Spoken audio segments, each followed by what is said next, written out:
국민의당에서는 자꾸 물타기를 하려고 하는데 이게 민주당에서 고발한 건이에요. 민주당에서 대선 기간에 허위 사실로 인해서 후보의 당선을 방해하기 위한 목적의 허위 사실 적시 이 선거법 위반으로 고발한 거거든요. 그래서 그 고발한 건인데 어느 날 갑자기 이게 튀어나온 거예요. 이유미가 튀어나왔어요. 검사가 조사를 들어가려고 하는데 이유미가 튀어나오고 이준서가 튀어나왔어요. 그리고 이준서까지는 그래서 피의자로 지금 소환이 되는 거고요. 지금 그 금융선거 추진단 이 두 분 참고인으로 가는 분들은요. 원래 검사가 검찰에서 부르려고 했던 사람들이에요. 고발건으로.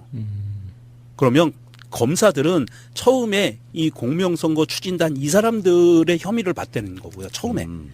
이유미와 이준서는 원래 없었어요. 검찰 안에서는. 그런데 이게 튀어나온 거고요. 근데 여기서 우리가 봐야 될 이유미의 변호인이 안철수 최측근이라고 그랬죠. 예. 왜 그랬을까요? 오해를 받을 수 있음에도 불구하고 안철수 최측근이 이유미를 변호한다. 뭡니까? 그 이유미를 합법적으로 만날 수 있는 사람은 변호사밖에 없죠. 현재는 그럴 거예요. 그러니까 현재 수사받는 상태에서는 어떤 일체 면회가 허용이 안 되니까. 그럼 안철수의 메시지를 직접 이유미하고 딜을 한다거나 협상을 하거나 제안을 할 수 있는 그 모든 통로는 안철수 최측근이 변호사밖에 불가능하다고 보거든요. 안철수 최측근이 이유미의 변호를 해준다는 것 자체는 아무런 연관성이 없으면 누가 생각해도 의심받을 수밖에 없는 관계잖아요. 예. 그러면 변호사 EPI 조사를 받는다고 칩시다. 만약에 서로 간에 어떤 그 말에 의해서 어떤 경우가 벌어질 수 있냐면은 이건 그냥 주장이에요. 그렇다는 것이 아니고 안철수 죄송해요. 방송 듣는 거 다 알고 있어요. 이를테면 네가 이렇게 해주면 안 대표가 뭐 어쩌고저쩌고 뭐 이런 식의 어떤 딜이 가능하다고 보는 거죠. 최측근인 변호사가 그 이 엄중한 사건의 피의자를 변호를 해줍니까? 이건 불가능하다고 봐요. 안철수 정말 관계가 나쁩니다. 없다면. 안철수 정말 나쁩니다. 야. 실제로 박근혜 게이트, 박근혜 최순실 게이트 상에서 변호사들이 그런 짓을 하다가 검사한테 현장에서 제지받기도 했어요. 조사실 안에서. 그 기록도 남아 있고요. 실제로 변호사들 그럽니다. 근데 꾸준히 박지원을 몸통으로 만들고 이유미는 민주당 프락치로 만들려고 하는 것은 처음부터 있었잖아요. 민주당 프락지요? 네. 이유미가는 트위터나 뭐 SNS에서 네. 이유미가 그 안철수의 완전한 뭐 맹신이고 뭐 그렇게 한다 해도 저거는 민주당이 시켜서 한 거다.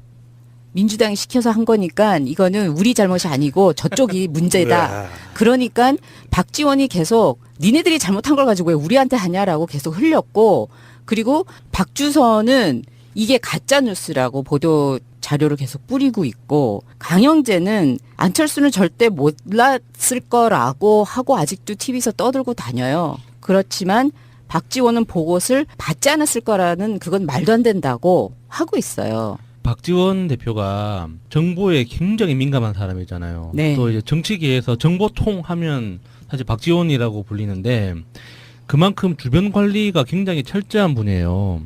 그러니까 우리가 그렇다고 들었습니다. 전화기 맡긴 그 비서관 있지 않습니까? 수행 비서관. 네. 수행하는 비서관은 대부분 친인척을 사용할 정도로 그러니까 그 정보 관리에 굉장히 철저한 사람이에요. 몰랐다면은 더 이상한 거죠. 그동안에 그 박지원 대표가 정치 경력을 만들어 오면서 뿌렸던 만들어 왔던 그 네트워크, 정보 네트워크의 그 넓이와 깊이, 그 퀄리티를 생각해 본다면 정보통으로 알려져 있잖아요. 예, 몰랐다면 이제 은퇴해야죠.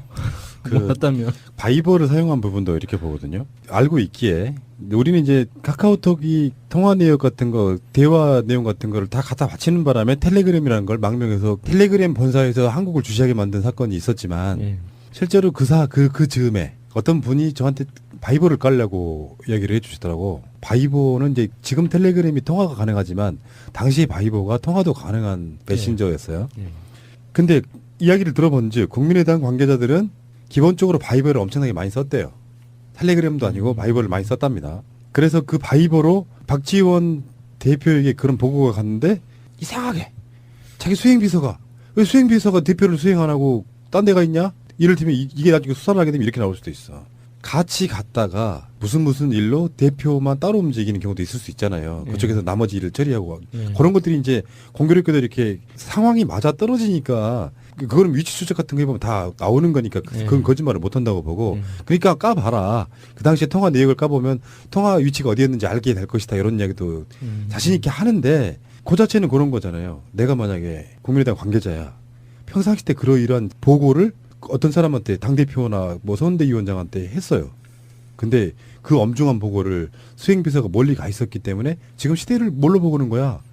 당장 저녁에 내가 위치가 여기 있었더라도 수행비서라고 하면 그 사람이 뭐 먹고 다니니 누구 만나고 다 아는 사람이잖아요. 예, 예. 그러면 그런 어떤 보고들이 들어왔을 때 당대표한테 보고를 안 한다는 것 자체가 불가능한 얘기지 않습니까? 그리고 제가 지금 서핑을 하다 생각해 보니까 그 텔레그램 테스팅 할 때 제가 바이버도 테스팅을 했어요.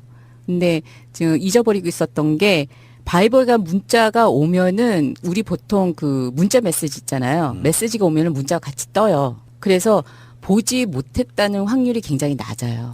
그리고 페이스북도 요즘에 이렇게 같이 맞습니다. 연동시켜가지고 네, 네, 문자와 자기들 안에 그게 같이 뜨게끔 만들어주는 기능도 있고. 네. 그러니까 그런 것들을 해봤을 때 그들의 실드 중에는 나는 관계없어라고 계속 벗어나고는 있어요. 근데 그게 일부는 실드가 되는데 일부는 실드가 안 되는 형태로 실드가 되다 보니까 검찰 입장에서는 선의로 해석해도 꽃놀이패를 쥐고 있는 걸 수도 있거든요. 꽃놀이.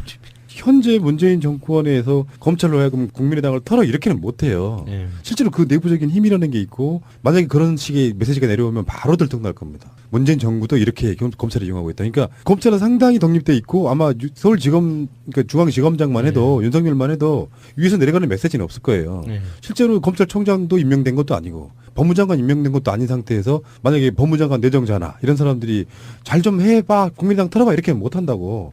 그런 메시지 한 건만 나오면 그냥 문재인 정권의 도덕성 타격을 입는 거기 때문에 예. 독립적으로 수사를 하는 상황에서 왜 꽃놀이패가 되냐면은 예를 들어서 국민의당을 제대로 털어주는 상황 어떤 일체 예. 의구심도 남기고 제대로 털어주는 상황인 경우 국민의당 쪽에서는 문재인 정권이 이제 야당 탄압한다 이렇게 적시 탄압이다. 이런 식으로 갖고 갈 수 있어요. 제가 보는 견해에서 이렇게 소환을 한다는 자체 이것이 분명히 이유미 입에서는 이준서라는 이름이 나왔을 거 아니에요. 지금 연관성도 있는 거고 예. 아까 명정님 말씀대로 그 피의자 상태예요. 그리고 나머지 그 두 사람도 마찬가지라고 봐요. 그 사람들이 현역이 아니기 때문에 제가 보기엔 먼저 불러가는 거예요. 예. 추진 단장은 이용주였는데 그러니까 이 사람들 불러다가 그게 동시에 털 수 있는 뭔가의 메시지가 나온 거라고 봅니다. 그 고발 사건은 지금 이유미 단독으로 조작 사건이라는 게 들통났던 상황이기 때문에 이준서만 수사해도 된단 말이에요. 근데 이 사람들 같이 불렀던 이유는 그들 사이에 엮여있는 뭔가가 있다고 보는 거죠. 그렇지 않고서 어떻게 같이 같은 날 같은 시간에 부르겠어요? 수사를 효율적으로 하려다 보니까 얽혀있는 뭔가가 있었던 거. 공명선거 추진단에 뭔가가 있었던 거라고 보는 거예요. 근데 현역 의원 부르는 건 진짜로 여러 가지 조건들이 있잖아요. 예. 이용주를 부르고 싶은데 두 사람을 대타로 일단 부른 거라고 보는 거죠. 먼저 증거 확보를 진술 확보를 해놓고 그리고 현역 금배지들은 이제 나중에 불러드리는 거죠. 그래서 빼도 박도 못하는 상황에서 불러드리는 거고요. 지금 이 국민의당 조작 사건은 서울 남부지검에서 하고 있거든요. 중앙지검이 아닙니다. 윤석열 지검장이 있는 중앙지검은 아니고 남부지검인데 지금 아마도 검찰 입장에서는 이 사건은 확실하게 수사를 하겠다라는 기조를 굳혔을 거예요. 그러니까 국민의당을 털겠다라는 개념이 아니라 확실하게 명확하게 수사를 하겠다. 왜냐하면 지금 검찰 수사권과 이런 문제가 경찰하고 나누는 문제가 걸려 있어요. 그런데 얼마 전에는 경찰이 큰 공적을 세웠잖아요, 한번. 그리고 반성하는 모습들도 자꾸 보이고 있고. 그런데 검찰은 지금 적폐의 대상이거든요. 개혁의 대상이에요. 아직까지도 개혁의 네. 대상인데 검찰 입장에서는 과거에 그 자기들이 해왔던 그 마인드를 버리지 못하고 현재 정권에 잘 보일 수도 있겠다. 이걸 확실하게 하면 이런 마인드 갖고 있을 수 있어요. 그래서 그게 잘못됐다는 건 아니고 어찌됐든 자기들의 수사권을 지키기 위해서는 검찰이 이렇게 일을 잘해라는 메시지를 보여줄 필요도 있다. 아마 그래서 굉장히 철저하게 수사를 할 것 같아요. 근데 이 사건에 저는 키가 저는 여기 있다고 봐요. 이유미가 안철수한테 구명 문자를 보냈다고 했잖아요. 뭐라고 보냈냐면은 고소 취하를 부탁드린다. 구속당한다니 너무 두렵고 죽고 싶다. 근데 안철수 쪽의 실드는 뭐였냐면은 그 내용이 무슨 내용인지를 몰라서 답을 안 해줬다 이런 거예요. 근데 같은 날 이용주가 안철수에게 보고를 했습니다. 먼저 일 수도 있고 아닐 수도 있는데 이유미는 안철수에게 개인 문자를 보낼 수 있을 정도의 상태. 이용주는 같은 날 안철수에게 사건의 어떤 상황에 대해서 보고를 했다. 이 상태라고 하면은 이유미라는 사람 개인적으로 한번 생각해봐요. 지금 마차님 이유미라고 쳐요. 내가 안철수야. 어떤 관계에서 그게 가능해요? 그런 문자를 보내는 그런 문자를 보낸다는 건 안철수가 이미 어떤 상황을 알고 있다는 전제에 보내는 거잖아요. 예, 예. 앞에 서서히 빠진 상태에서 예, 예.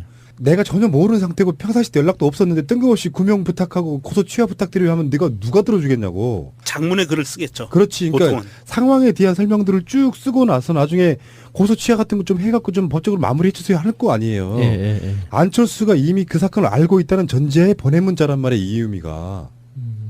그렇지 않아요? 예, 예. 뜬금없이 무슨 고소 취하를 부탁 어떻게 해. 예, 예. 그래서 나는 그게 되게 찜찜한 거예요. 제가 초반에 말씀드렸던 거랑 좀 비슷한 이야기인데 좋게 봤을 때도 아무리 좋게 봐도 이게 되게 찜찜한데 라고 생각을 했지만 선거에 이기게 되니까 어떻게건 진실이건 아니건 무조건 고해 라고 하는 게 미니멈이라는 거죠. 국민의당의 선거 때 그 도덕성이라는 게. 예. 그리고 최대는 그런 거라니까요. 아까 말한 이유미의 문자가 찝찝한 이유가 그런 거예요. 안철수 대표님이 알고 있었다는 과정이라 그러면 굉장히 무섭고 소름 끼치잖아요, 지금. 저는 안철수가 알고 있었을 거라고 생각합니다. 100%. 네. 근데 안철수 입장에서는 이유미도 버리는 카드였던 것 같아요. 처음부터. 네, 처음부터. 왜냐면 네. 얘가 하는 짓을 보면은 당에서도 이쁨 받는 그런 브레인 역할을 했던 건 아니거든요. 그러니까 안철수의 최측근이라고는 하지만 이 사람이 출간한 책이 있었잖아요. 66일이라는 안철수와 함께한 희망의 기록. 이 책이 원래는 6명이 함께 기획을 하고 출간 작업을 했는데 정말 실제로 출간할 때는 이 사람 혼자 낸 책으로 둔갑해서 출판을 했다는 거예요. 그러니까 이때부터 이 당 안에서 이쪽 사람들한테서는 미운털이 박히기 시작했고 이상하다고 생각했을 거 아니에요? 근데 그러고 나서 벤처기업을 창업하면서 그 유명한 박근혜 대통령하고 단독 사진을 찍죠. 근데 이때도 사람들이 이유미가 안철수한테 이쁨을 못 받으니까 이제 박 대통령한테 갔나 보다 이런 소문이 파다했었다고 해요. 그러니까 이 사람이 다시 국민의당에 와서 뭐 캠프에서 일을 한다고 했지만 어차피 브레인으로서 일을 할 사람이 많지 않은 국민의당 입장에서는 들어와서 일을 한다고 하니까 일을 해놓고 이런저런 조작 만들어서 한다고 하니까 그래 그럼 너 한번 해봐라. 그래서 그냥 버리는 폭탄 카드 같은 게 아니었나. 이유미 씨가 원하는 거 한 가지는 달성했네요. 유명해지는 거. 안철수의 관심을 한 몸에 받았죠.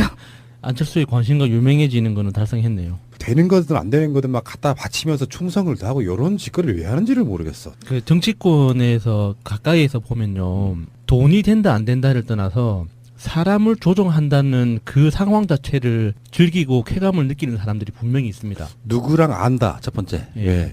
유력한 정치인일수록 누구랑 아는 것 자체가 권력이 되는 상황. 예. 그게 흔히 말해서 이제 지금까지 수십 년 동안 한국 사회를 지배했던 백. 이런 거 있잖아. 왜 술자리 같은 데나 어디 시비가 걸리면 내가 누군 줄 알아 이 새끼야? 지금 검찰총장의 절친이야 뭐 이런 거 있잖아. 이런 거. 내가 무슨 하다못해 그런 백들이 어떻게까지 네. 활용되냐면은 왜 영등포 경찰서 서장이랑 내가 친구야 뭐 이런 식의 것들이 있잖아요. 목욕도 하고 술도 먹고. 그게 너무 만연했던 문화가 지금 현재 사실은 최근을 지나면서 바뀌고 있다고 보거든요. 정치는 그냥 어떤 사회에 좋은 기여를 하는 어떤 정치 집단으로서 쿨하게 도와줄 수는 있지만 그 사람들과의 어떤 연결 고리를 통해 가서 인사청탁이라든지 등등 여러 가지 뭐 옛날에는 그게 가능했지. 유명한 백이 있으면 한 통화 전화 한 통하면 잡혀있던 피의자도 막 석방시키고 이런 시대가 있긴 있었다고 치지만 지금 그런 시대가 아니잖아요. 그렇죠. 그리고 정치권이라는 게 이런 거 있어요. 막 정치 지망생들 중에 꽤 많은 숫자는 솔직히 말해서 정말 쓰레기 새끼들 진짜로 많아. 내가 알고 있어. 뭐냐면 정치적 관심도 별로 없어. 예. 새누리당이든 잘 나가는 정당에 들어가서 공천 받으면 끝인 놈들이 얼마나 많은데 네, 그게 맞아요. 검사부터 시작해서 무슨 대학 교수든 뭐든 간에 근데 그들 사이 레벨이 있잖아요. 예. 지금까지 뭘 해왔느냐, 직업, 그리고 어느 학교를 나왔느냐, 또 자기가 인맥적으로 어느 정도의 레벨에 있느냐가 국회의원과 지방의원을 결정하는 어떤 문제가 예, 되기도 예, 하고, 근데 그런 거에서 그 정치 지망생들이 일탈로 이 어마어마한 사건을 조작했다라고 하는 것은 저는 지금 전혀 이해를 할 수가 없고요. 언론의 프레임을 짰다기보다는 국민의당에서 나오는 쉴드가 언론을 통해서 그대로 나오니까 마치 이유미가 정치적으로 돌출행동, 정치적 욕심이 많았던 인물로 지금 과대 공격을 받고 있을 수도 있다는 생각도 하면서 정치를 수용해야 된다는 거예요. 뉴스를. 저는 그렇게 생각을 하는 겁니다. 예. 샘 스미스님의 트윗입니다. 이유미라는 사람 한 명의 국민의당 초토화. 사기꾼 천재인가? 허연증 천재인가? 천재 안철수도 속인 이유미. 국정원 감이네. 이음이 혹시 알파고인가? 완전 깨끗한 새정치 하겠습니다라고 올려주셨습니다. 여기저기 나오는 기사를 읽다 보면은 좀 머리가 아파요.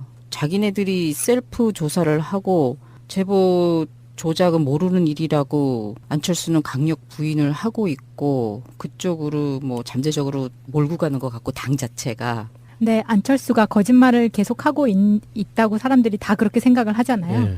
그래서 그걸 표로 만든 게 있습니다.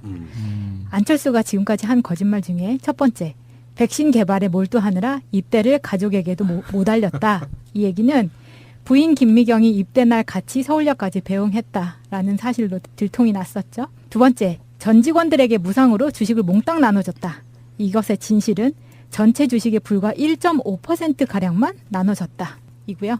세 번째, 백신 개발 후에 7년간 무료로 배포했다. 이것의 진실은 마이크로소프트에서 2,000원에서 6,000원에 판매를 했다. 네 번째, 여종업원이 배석하는 술집 자체를 모른다. 이것의 진실은 존재 자체를 모른다니 진짠가. 이렇게 이제 사람들이 이거는 추측을 하는 이거 거고요. 모를 수가 없죠. 네. 한국 사람이 어떻게 그걸 몰라요. 가보진 않았어도 다 알지. 존재는 알지. 다섯 번째, 부모님께 손 벌리는 일은 절대 없어야 된다고 생각한다. 이것에 대한 진실은 26세 때 부모님이 아파트를 장만해 줍니다. 헐. 여섯 번째, 안 연구소에는 내 친척이 하나도 없다. 진실은 과거에 부인 김미경은 이사로, 동생 안상욱은 감사로 재직한 바 있습니다. 마지막은요. 다른 직업을 가질 때 기준은 많이 얻은가 보다 얼마나 사회에 좋은 영향을 끼칠 수 있는가이다 라고 말을 했었는데요. 이에 대한 진실은 서울대 대학원 교수 채용 시 부인과 1+1 채용 요구를 관철했다는 걸로 그러네. 나타났죠. 이유미가 안철수랑 친해지게 된 배경에는 뭐 그런 게 있다고 보도가 나왔어요. 뭐냐면은 그러니까 안철수 부인이 고향이 여수잖아요. 예. 이유미가 여수에서 출마했잖아요. 그쪽 출신인 거지. 그러니까 안철수에게 접근을 할 때 카이스트 대학원 같은 거에서 다닐 때 제가요 우리 저 김미경 여사님 같은 사는 동네에 거기 출신이어서 동네 사람들이 김미경 여사님을 너무나 잘 알고 있어 요 상태. 그러니까 그게 안철수가 무장해체 됐다고 이야기하는데 그거는 이유미를 뭔가 그런 유형으로 몰아가기 위한 조금이라도 왜곡될 수 있는 저는 예, 정보라고 예. 보는 것이고요. 이유미의 하나를 악인만들기가 국민의당의 목표일 수밖에 없어 그거는. 네. 그러니까 그쪽에서 나오는 모든 메시지를 다 거지것대로 수용하면 안 된다는 의미에서 제가 드리는 말씀인 거고 안철수는 부인과 아버지의 영향력 하에 너무나 심하게 놓여 있다는 이야기는 지금까지 들려오는 이야기잖아요. 예. 그러니까 아버지가 절대적인 사람 그런 이야기 있었지 않습니까? 옛날에 그 대선 출마 포기할 때 아버지가 하지 말라고 했다. 빼고 나왔었어요. 예, 이제 나왔었어요. 아버지가 하지 말라고 했다 이런 예. 보도도 나온 적이 있었고 서울시장이든 대선이든 간에 네가 이번에 참아야겠다. 네 알겠습니다. 아버지. 거기다가 이제 부인도 그러니까 정치계 제이넵이네. 자기 부인하고 같이 근무를 해야만 이게 마음이 놓이는 거야. 너무 이뻐 죽겠고. 우리 내비를 어디다가 아니 제이넵이는 부인 볼 때마다 새롭고 사랑스럽다 그랬잖아. 나 그 점은 되게 존경한다 진짜. 카이스트를 가도 서울대를 가도 부인을 데리고 다녀야 되는 나 같으면 일부러 떨어지고 싶고 그런. 아니 그 얘기도 했잖아요. 그 부인이 음. 국민의당은 안철수와 자기가 낳은 네 번째 아이다. 자 어쨌건 사건 결과가 어떻게 나와도 국민의당이 치명적인 걸 입는 건 맞고요. 누구나 다 국민의당 핵심 지도부가 이 사건을 조작에 가담했거나 묵인했을 거라고 생각하는 상황에서 수사 결과가 진심으로 그런 일은 벌어지기 힘들지만 이유미의 단독 범행이라고 밝혀지면 그래도 국민의당이 살아날 여지가 생겨버리는 거예요. 이게 대비 효과라고 하는 거야. 그래서 물론 그런 가능성은 없어 보이는 건데 국민의당에서는 아까 말한 그 이유미의 변호사가 안철수 측근인 것이 가장 미심쩍은 부분이라고 제가 말씀드렸지 않습니까? 그런 면에서 보면 국민의당은 이유미의 개인 일탈로 만들어야 되고 그 이상만 나오면 이유미에서 한 다리만 더 밖으로 나오면 예. 국민의당의 조직적인 행위라고 이야기하는 이유가 그런 거예요. 만약 이 사건이 국민의당 관계자가 모두 속았던 국민의당이 천하에 무능한 그 사람으로 밝혀지는 한이 있더라도 이유미로 끝내려고 하는 게 국민의당과 누가 봐도 다른 국민의당 외에 다른 국민들은 이유미가 혼자 그걸 했을 리가 있냐. 아까 야수님 이야기처럼 개인이 할 수 있는 이야기가 아니다. 네. 이것저것 긁어 모으려면 최소한 팀이나 조직이 있어야 된다. 네. 그런 거잖아요. 네. 그것에 대한 싸움인데 어쨌건 저는 이렇게 보면 안철수는 이 사건이 없었더라도 사실 다음 대선 나오기 힘들었다고 보는 사람이거든요. 이 사건이 없었더라도. 예. 왜 그러냐면 제가 다시 원점으로 쭉 한번 돌아가서 이야기 좀 드려보면 안철수는 새정치민주연합을 탈당하는 순간 정치 생명이 사실상 끝났던 겁니다. 전라도 호남 분들에 의해서 사실 이용당한 거예요. 문재인 정신 차려라고. 실제로 정권을 바꿀 수 있는 당은 제1야당밖에 없는 거예요. 그 순간에 뭐 지역감정 이용했건 뭐 했건 결과적으로 보면 호남 분들한테 이용당한 겁니다. 그렇지만 그 호남뽕. 호남뽕이 안철수로 하여금 뭔가 대단한 착각을 불러일으키게끔 만들었고 심지어는 대세론을 달리던 문재인 후보를 한 번쯤 딱 한 번 네. 앞서는 여론조사 결과가 네. 그들이 이렇게 만들었다고 봐요. 선거 기간 내에도 제가 항상 드리던 말씀이었지만 한국적 문화에서 안철수 같은 더군다나 지금 프랑스의 마크롱처럼 대선이 끝나자마자 총선이 있는 것도 아니고 정치 일정상 그럼 국민들 입장에서는 마크롱한테 흔히 말해 여당 만들어주고 싶을 거 아니에요. 다수당 네, 만들어주고 네, 싶을 네. 거라고. 그런 것도 아닌 상태에서 안철수가 아무리 능력이 뛰어나다고 한들 그래서 안철수가 너무 뛰어나가지고 문재인이건 다른 진보정당 사람들이건 바른정당까지도 흡수할 수 있을 정도의 정치적 능력이나 대단한 인물이라고 하면 가능할까. 당장 대선 토론 가서 보니까 가장 옹졸하고 초등학생 같은 그런 캐릭터였지 않습니까? 세력이 있다고 하면 민주 진보 세력과 보수 네, 세력이 양대의 어떤 힘으로 작동하고 있었잖아요. 근데 이 안철수는 중간에 힘을 만들어서 나도 n분의 1로서 대선을 잡을 수 있다고 대단한 착각을 해왔던 거고 네. 거기서 힘이 딸리니까 이유미의 그 조작된 거를 알았든 몰랐든 간에 독약처럼 써먹었던 거고 네. 그렇지만 결국에는 대선이 2위로 끝난 것도 아니고요. 3위로 끝났잖아요. 이유미 사건이 없었더라도 제보 조작 사건이 없었더라도 안철수는 사실상 이 상태에서는 다음 대선 도전하기가 굉장히 힘들었던 상황이거든요. 왜냐하면 안철수를 망해가는 보수 정당들이 받아들일 만무하고 자기들도 중도로서 뭔가 대단한 업적을 보이거나 그 어떤 상황을 만들어 놓은 것도 아니고 안철수가 대선으로 가려면 최소한 지방선거 정도는 크게 승리해주면서 자기 세력을 존속시켜야 네, 되잖아요. 네. 그다음에 총선까지 노려봐야 되는데 그럴 가능성이 전혀 없는 상태로 이렇게 하다 보면 소멸되는 거고 정치권에 잊혀진 상태에서 자연스럽게 정계를 은퇴하는 어떤 그런 상황으로 갈 가능성이 높았던 사람이에요. 그냥 잊혀지는 거죠. 네, 예. 잊혀져가는 예, 상태. 예. 그 사이에 민주 진보 세력 쪽에서는 어마어마한 사람들이 커 올라오고 있잖아요. 예. 박원순, 안희정, 이재명, 지금 김부겸. 장관하고 있는 김부겸 이런 예. 사람 더 떠 있을 거예요. 아마 추미애 대표 같은 경우도 아마 예. 대선 노려볼 만 하거든요. 예. 그런 방식으로 이렇게 커가고 있는 사람들이 있을 때 안철수에게는 어떤 세력도 보여줄 수 없다고 보는 거고 이미 대선과 지방선거를 연타로 호남에서 지면 지역적 기반 딱 잃어버리면 그다음엔 당이 전립이 사라지는 그렇죠. 상태였단 말이에요. 예. 그렇기 때문에 제가 봤을 때는 안철수는 이제 확실히 끝난 건데 역사에서 가장 중요한 건 저는 역사적 청산이라고 봅니다. 대선에 이겼으니까 묶고 가. 이런 거 안 된다. 그래서 확실하게 뭔가 청산을 해줘야 다음 선거 때 그런 일들이 안 일어난다는 거예요. 잘못된 믿음 들어보셨어요? 국민의당의 잘못된 믿음? 1번은 문재인도 우리랑 다른 바 없겠지. 털면 먼지 하나쯤 나오겠지. 자식 문제는 어쩔 수 없겠지. 2번. 아들 문제로 흠집만 내면 안철수가 이기겠지. 3번. 대선만 이기면 모든 잘못이 덮어지겠지. 4번. 문재인은 자비로운 사람이니까 이 정도는 용서해주겠지. 5번. 검찰도 문재인 싫어하니까 수사 제대로 안 해주겠지. 6번. 지금이라도 꼬리 자르고 이유미만 죽이면 살아날 수 있겠지. 7번. 국민의당 아작나면 다시 민주당으로 복당할 수 있겠지. 라는 잘못된 믿음 시리즈가 돌아다니는데요. 혹시나 국민의당 의원님들 이거 방송을 듣고 계신다면 이것은 그들이 만든 프레임이지 이건 아무도 믿는 사람 없습니다. BBK 사건이 청산이 안 됐잖아요. 그러니까 또 대선 때 이런 조작 사건이 생기는 거예요. 그렇습니다. 엄청나게 크게 단죄받는 꼴을 봐야 최소한 조작은 못하게 되는. 침소 봉대는 할 수 있거든요. 네. 선거판에 그럴 수 예, 있어. 근데 없는 거를 있는 사실로 만드는 그런 조작질은 절대 하면 안 되는 것이 공교롭게도 김경주 씨가 출소해서 SNS 활동하면서 터지기 시작해서 굉장히 묘한 대비가 생기는 것 같은 생각이 들어서 이번에는 뿌리를 뽑아야 된다라고 네. 생각을 합니다. 마치겠습니다. 끝. 불렀던 이유는 그들 사이에 엮여있는 뭔가가 있다고 보는 거죠. 그렇지 않고서 어떻게 같이 같은 날 같은 시간에 부르겠어요. 수사를 효율적으로 하려다 보니까 얽혀있는 뭔가가 있었던 거. 공명선거 추진단에 뭔가가 있었던 거라고 보는 거예요. 근데 현역 의원 부르는 거 진짜로 여러 가지 조건들이 있잖아요. 예. 이용주를 부르고 싶은데 두 사람을 대타로 일단 부른 거라고 보는 거죠. 먼저 증거 확보를 진술 확보를 해놓고 그리고 현역 금배지들은 이제 나중에 불러드리는 거죠. 그래서 빼도 박도 못하는 상황에서 불러드리는 거고요.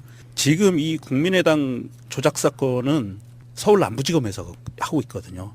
중앙지검이 아닙니다. 윤석열 지검장이 있는 중앙지검은 아니고 남부지검인데 지금 아마도 검찰 입장에서는 이 사건은 확실하게 수사를 하겠다라는 기조를 굳혔을 거예요. 그러니까 국민의당을 털겠다라는 개념이 아니라 확실하게 명확하게 수사를 하겠다. 왜냐하면 지금 검찰 수사권과 이런 문제가 경찰하고 나누는 문제가 걸려 있어요.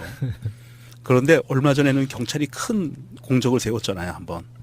그리고 반성하는 모습들도 자꾸 보이고 있고. 그런데 검찰은 지금 적폐의 대상이거든요.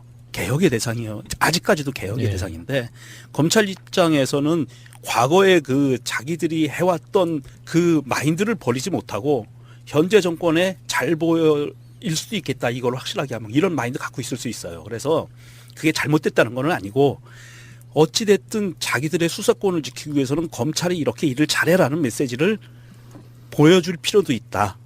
아마 그래서 굉장히 철저하게 수사를 할 것 같아요. 근데 이 사건에 저는 키가 저는 여기 있다고 봐요. 이유미가 안철수한테 구명 문자를 보냈다고 했잖아요. 뭐라고 보냈냐면은 고소 취하를 부탁드린다. 구속당한다니 너무 두렵고 죽고 싶다. 근데 안철수 쪽의 실드는 뭐였냐면은 그 내용이 무슨 내용인지를 몰라서 답을 안 해줬다 이런 거예요. 근데 이 엄중한 사건의 피의자를 변호를 해줍니까? 이건 불가능하다고 봐요. 안철수 정말 관계가 나쁩니다. 없다면. 안철수 정말 나쁩니다. 야. 실제로 박근혜 게이트, 박근혜 최순실 게이트 상에서 변호사들이 그런 짓을 하다가 검사한테 현장에서 제지받기도 했어요. 조사실 안에서. 그 기록도 남아 있고요. 실제로 변호사들 그럽니다. 근데 꾸준히 박지원을 몸통으로 만들고 이유미는 민주당 뿌락지로 만들려고 하는 것은 처음부터 있었잖아요. 민주당 프락지요? 네.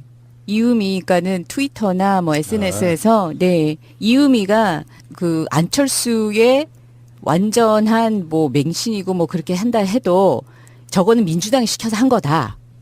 민주당이 시켜서 한 거니까 이거는 우리 잘못이 아니고 저쪽이 문제다. 그러니까 박지원이 계속 니네들이 잘못한 걸 가지고 왜 우리한테 하냐라고 계속 흘렸고 그리고 박주선은 이게 가짜 뉴스라고 보도 자료를 계속 뿌리고 있고 강영재는 안철수는 절대 몰랐을 거라고 하고 아직도 TV에서 떠들고 다녀요. 그렇지만 박지원은 보고를 받지 않았을 거라는 그건 말도 안 된다고 하고 있어요. 박지원 대표가 정보에 굉장히 민감한 사람이잖아요. 네. 또 이제 정치계에서 정보통 하면 사실 박지원이라고 불리는데 그만큼 주변 관리가 굉장히 철저한 분이에요. 그러니까 우리가 그 그렇다고 저기 들었습니다. 전화기 맡긴 그 비서관 있지 않습니까? 수행 비서관. 수행하는 비서관은 대부분 친인척을 사용할 정도로 그러니까 그 정보 관리에 굉장히 그 철저한 사람이에요. 몰랐다면은 더 이상한 거죠. 그동안에 그 박지원 대표가 정치 경력을 만들어 오면서 뿌렸던 그 만들어 왔던 그 네트워크 정보 국민의당에서는 자꾸 물타기를 하려고 하는데 이게 민주당에서 고발한 건이에요. 민주당에서 대선 기간에 허위 사실로 인해서 후보의 당선을 방해하기 위한 목적의 허위 사실 적시 이 선거법 위반으로 고발한 거거든요. 그래서 그 고발한 건인데 어느 날 갑자기 이게 튀어나온 거예요. 이유미가 튀어나왔어요. 검사가 조사를 들어가려고 하는데 이유미가 튀어나오고 이준서가 튀어나왔어요. 그리고 이준서까지는 그래서 피의자로 지금 소환이 되는 거고요. 지금 그 국민선거 추진단 이 두 분 참고인으로 가는 분들은요. 원래 검사가 검찰에서 부르려고 했던 사람들이에요. 고발건으로. 그러면 검사들은 처음에 이 공명선거 추진단 이 사람들의 혐의를 받대는 거고요. 처음에. 이유미와 이준서는 원래 없었어요. 검찰 안에서는. 그런데 이게 튀어나온 거고요. 근데 여기서 우리가 봐야 될 이유미의 변호인이 안철수 최측근이라고 그랬죠. 예. 왜 그랬을까요? 오해를 받을 수 있음에도 불구하고 안철수 최측근이 이유미를 변호한다. 뭡니까? 그 이유미를 합법적으로 만날 수 있는 사람은 변호사밖에 없죠. 현재는 그럴 거예요. 그러니까 현재 수사받는 상태에서는 어떤 일체 면회가 허용이 안 되니까 그럼 안철수의 메시지를 직접 이유미하고 딜을 한다거나 협상을 하거나 제안을 할 수 있는 그 모든 통로는 안철수 최측근이 변호사밖에 불가능하다고 보거든요. 안철수 최측근이 이유미의 변호를 해준다는 것 자체는 아무런 연관성이 없으면 누가 생각해도 의심받을 수밖에 없는 관계잖아요. 예. 그러면 변호사 EPI 조사를 받는다고 칩시다. 만약에 서로 간에 어떤 그 말에 의해서 어떤 경우가 벌어질 수 있냐면은 이건 그냥 주장이에요. 그렇다는 것이 아니고 안철수 죄송해요. 방송 듣는 거 다 알고 있어요. 이를테면 네가 이렇게 해주면 안 대표가 뭐 어쩌고저쩌고 뭐 이런 식의 어떤 딜이 가능하다고 보는 거죠. 최측근인 변호사가 그 지금 잊어버리고 있었던 게 바이버가 문자가 오면은 우리 보통 그 문자 메시지 있잖아요. 메시지가 오면은 문자가 같이 떠요. 그래서 보지 못했다는 확률이 굉장히 낮아요. 그리고 페이스북도 요즘에 이렇게 같이 맞습니다. 연동시켜가지고 네, 네, 문자와 자기들 안에 그게 같이 뜨게끔 만들어주는 기능도 있고. 네. 그러니까 그런 것들을 해봤을 때 그들의 실드 중에는 나는 관계 없어라고 계속 벗어나고는 있어요. 근데 그게 일부는 실드가 되는데 일부는 실드가 안 되는 형태로 실드가 되다 보니까 검찰 입장에서는 선의로 해석해도 꽃놀이패를 쥐고 있는 걸 수도 있거든요. 꽃놀이. 현재 문재인 정권에서 검찰로 하여금 국민의당을 털어 이렇게는 못해요. 예. 실제로 그 내부적인 힘이라는 게 있고 만약에 그런 식의 메시지가 내려오면 바로 들통날 겁니다. 문재인 정부도 이렇게 검찰을 이용하고 있다. 그러니까 검찰은 상당히 독립돼 있고 아마 서울지검 그러니까 중앙지검장만 해도 윤석열만 해도 위에서 내려가는 메시지는 없을 거예요. 예. 실제로 검찰총장도 임명된 것도 아니고 법무장관 임명된 것도 아닌 상태에서 만약에 법무장관 내정자나 이런 사람들이 잘 좀 해봐 국민의당 털어봐 이렇게 못한다고. 그런 메시지 한 건만 나오면 그냥 문재인 정권의 도덕성 타격을 입는 거기 때문에 예. 독립적으로 수사를 하는 상황에서 왜 꽃놀이패가 되냐면은 예를 들어서 국민의당을 제대로 털어주는 상황 어떤 일체 예. 의구심도 남겨 제대로 털어주는 상황인 경우 국민의당 쪽에서는 문재인 정권이 이제 야당 탄압한다 이렇게 적시 탄압이다. 뭐. 이런 식으로 갖고 갈 수 있어요. 제가 보는 견해에서 이렇게 소환을 한다는 자체 이것이 분명히 이유미 입에서는 이준서라는 이름이 나왔을 거 아니에요. 지금 연관성도 있는 거고 예. 아까 명정님 말씀대로 그 피의자 상태예요. 그리고 나머지 그 두 사람도 마찬가지라고 봐요. 그 사람들이 현역이 아니기 때문에 제가 보기엔 먼저 불러가는 거예요. 예. 추진 단장은 이용주였는데 그러니까 이 사람들 불러다가 그게 동시에 털 수 있는 뭔가의 메시지가 나온 거라고 봅니다. 그 고발 사건은 지금 이유미 단독으로 조작 사건이라는 게 들통났던 상황이기 때문에 이준서만 수사해도 된단 말이에요. 근데 이 사람들 같이 네트워크의 그 넓이와 깊이 그 퀄리티를 생각해 본다면 정보통으로 알려져 있잖아요. 예. 몰랐다면 이제 은퇴해야죠. 그 몰랐다면 바이버를 사용한 부분도 이렇게 보거든요. 알고 있기에 우리는 이제 카카오톡이 통화 내용 같은 거, 대화 내용 같은 거를 다 갖다 바치는 바람에 텔레그램이라는 걸 망명해서 텔레그램 본사에서 한국을 주시하게 만든 사건이 있었지만 예. 실제로 그 즈음에 어떤 분이 저한테 바이버를 깔려고 이야기를 해주시더라고. 바이버는 이제 지금 텔레그램이 통화가 가능하지만 당시 바이버가 통화도 가능한 메신저였어요. 예.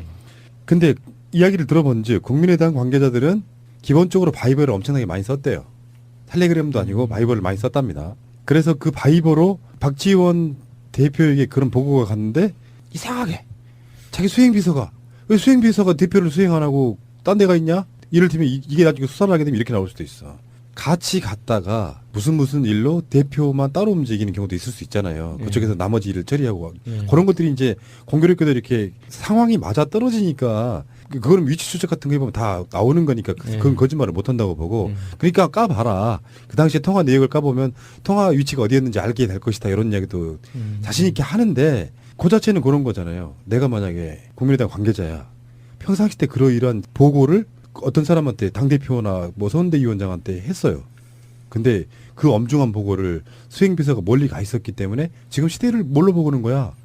당장 저녁에 내가 위치가 여기 있었더라도 수행비서라고 하면 그 사람이 뭐 먹고 다니니 누구 만나고 다 아는 사람이잖아요. 예, 예. 그러면 그런 어떤 보고들이 들어왔을 때 당대표한테 보고를 안 한다는 것 자체가 불가능한 얘기지 않습니까? 그리고 제가 지금 서핑을 하다 생각해 보니까 그 텔레그램 테스팅 할 때 제가 바이버도 테스팅을 했어요. 근데